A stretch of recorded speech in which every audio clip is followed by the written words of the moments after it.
राज्यात गेल्या काही वर्षात जातीय तेढ निर्माण झाल्याचं राज ठाकरेंनी त्यांच्या पोस्टमध्ये म्हटलं होतं। राज ठाकरेंचा रोख पवारांकडे असल्यानं याबाबत शरद पवारांना विचारण्यात आलं। राज ठाकरेंनी वैशिष्ट्य आहे ते महिन्यात 2 महिन्यापासून जागे झाले की टिप्पणी करतात असं पवार म्हणाले। पवारांच्या उत्तरानंतर बघूयात पवार नेमकं सविस्तर काय म्हणाले। की शांतता निर्माण करण्यासाठी आता तुमची गरज आहे, तुम्ही पुढाकार घ्यावा।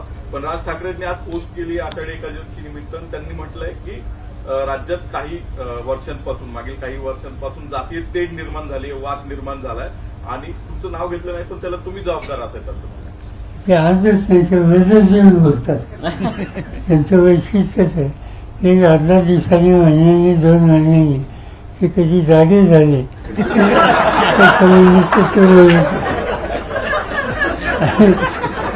त्याच्यावर साधारणतः ज्याच्या टिफानी केली त्याचा कागदीचंच वाचक देतात, अशांच्यावर ते टिफिन करतात।